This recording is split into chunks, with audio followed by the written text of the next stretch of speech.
আসসালামু আলাইকুম বন্ধুরা, আমার চ্যানেলে আপনাদেরকে স্বাগতম। আশা করি আপনারা ভালো আছেন। আমিও আল্লাহর রহমতে ভালো আছি।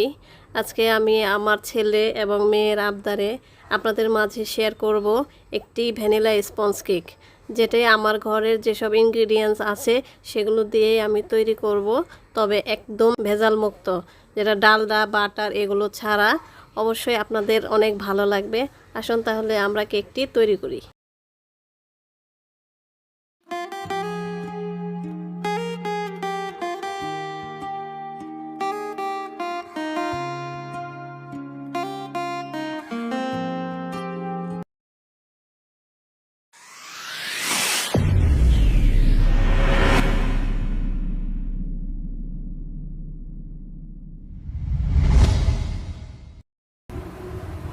আজ ভ্যানিলা কেক বানানোর জন্য আমি যেসব ইনগ্রিডিয়েন্টস নিয়েছি তার মধ্যে 8 ইঞ্চি একটা কেকের মোল্ডের শেপ করে কাগজ কেটে নিয়েছি। তারপর গুঁড়া দুধ, হাফ কাপ চিনি, 1 কাপ ময়দা, 4টা ডিম, 1 চিমটি লবণ, একটু বেকিং পাউডার, হাফ চামচ বেকিং পাউডার, 1/4 কাপ তেল, আর সেন্টের জন্য হচ্ছে ভ্যানিলা এসেন্স। এখন আমি এখানে 4টা ডিম থেকে ডিমের সাদা অংশ এবং হলুদ অংশ আলাদা করে নিয়েছি। তার মধ্যে 1 চিমটি লবণ দিয়ে এখন আমি মেশিনের সাহায্যে বিট করে নেব। প্রথমে লো স্পিডে বিট করব। বিট করার সময় খেয়াল রাখতে হবে একদিকে ঘুরিয়ে ঘুরিয়ে বিট করতে হবে।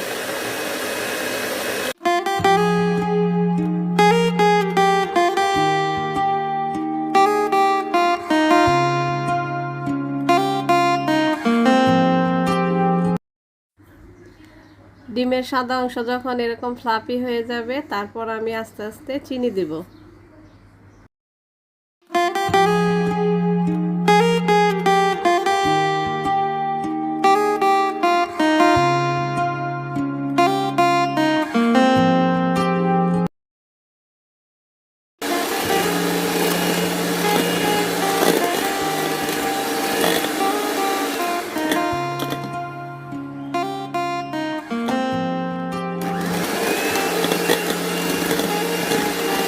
ফোনটা আমার রেডি হয়ে গেছে।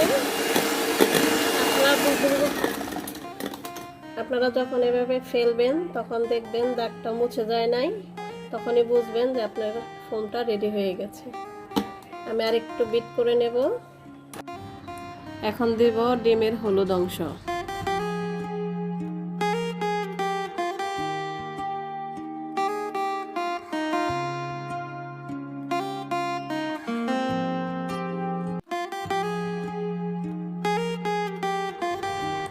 এখন দেব সাদা তেল।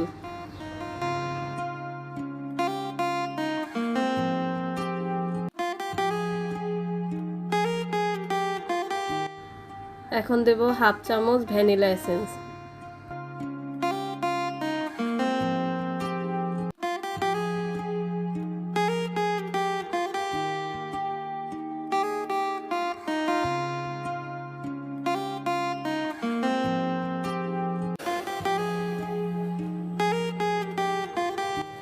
আমার ফোম করা শেষ।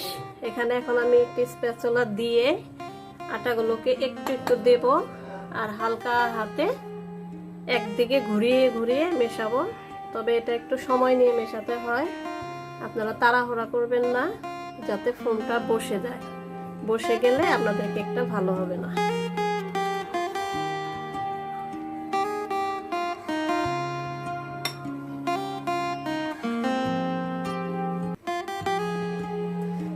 আমার ব্যাটারটা মেশানো শেষ। এই যে দেখুন, ব্যাটারটা এরকম হবে। এখন আমি মোল্ডের মধ্যে ঢেলে নেব। আমি মোল্ডের মধ্যে একটু তেল দিয়ে মাখিয়ে নিয়েছি। এখন আমি এখানে ঢেলে নেব। তবে ঢালার সময় খেয়াল করতে হবে এটা ঠিক মাঝখান থেকে ঢালতে হবে।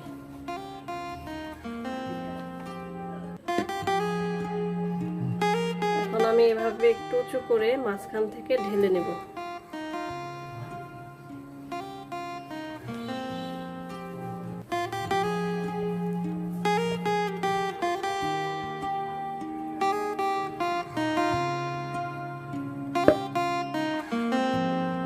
এখন আমি এটাকে একটু হালকা হাতে ট্যাপ করে নেব, জানি ভিতরে কোনো বাবলস না থাকে। এখন আমি চুলার মধ্যে একটা হাঁড়ি নিয়েছি ননস্টিকের, এখানে এটা আমি 10 মিনিট আগে থেকে প্রি হিট করে নিয়েছি। এখন আমি মলটা এখানে বসিয়ে দেব।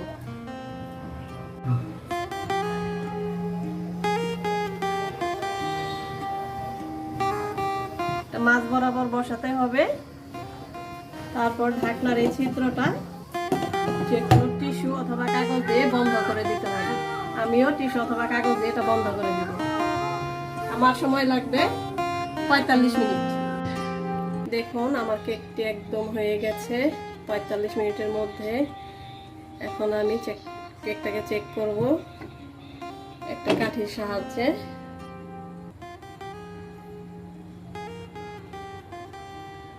দেখুন এই যে কাঠিতে কোনো কিছু লেগে নেই, তার মানে আমার কেকটা একদম সম্পূর্ণ হয়ে গেছে। এখন আমি এটাকে একটা ভালো ওড়না অথবা টাওয়াল দিয়ে 15-20 মিনিটের জন্য ঢেকে রাখবো, যেন কেকটা ময়েস্ট থাকে, হার্ড হয়ে না যায়।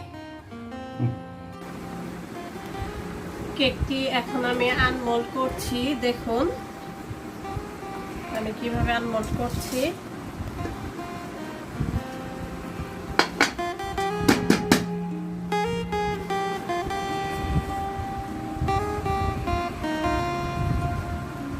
আমি এখন পেপারগুলো খুলে ফেলবো।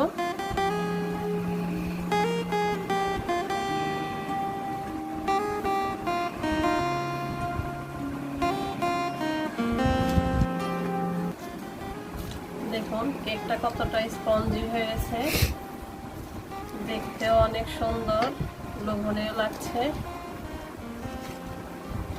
দেখুন কেকটা কতটা সফট হয়েছে।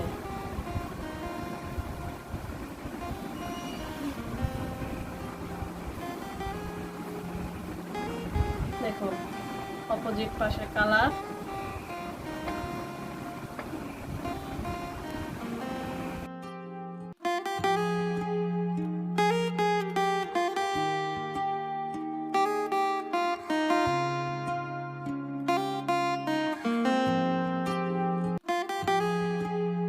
কেকটি এখন আমি 3টি লেয়ারে কেটে নেব। দেখুন দেখি ভেতরটা কেমন হয়েছে।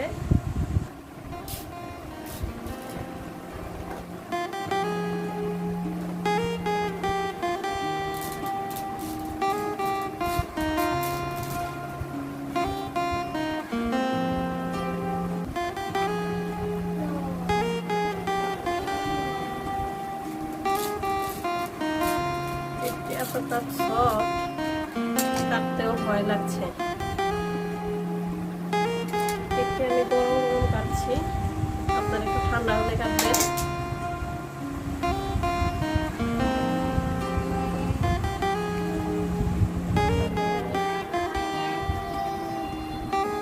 আমি আরেকটা লেয়ার করে কেটে নিচ্ছি।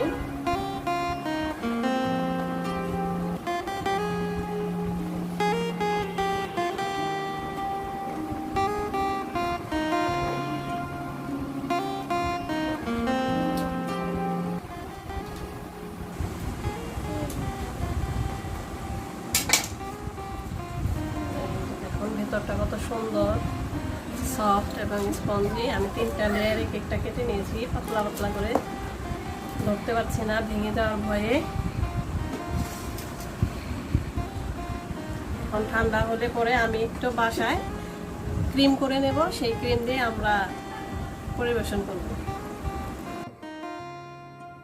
এখন আমি ক্রিম বিট করব। এখানে আমি আনুমানিক 1.5 কাপ ক্রিম নিয়েছি, সাথে নিয়েছি আইসিং সুগার, যেটা আমার বাসায় তৈরি করা, আমি হাতে তৈরি করে নিয়েছি। এখন দেখুন আমি কিভাবে ক্রিমটাকে বিট করে নিচ্ছি। প্রথমে লো পাওয়ারে বিট করব ক্রিমটাকে।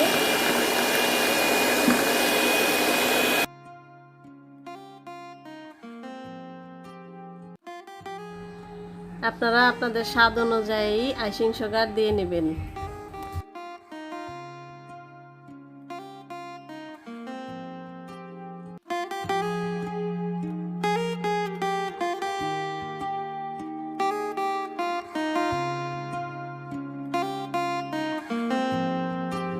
এখন দেব হাফ চামচ ভ্যানিলা এসেন্স।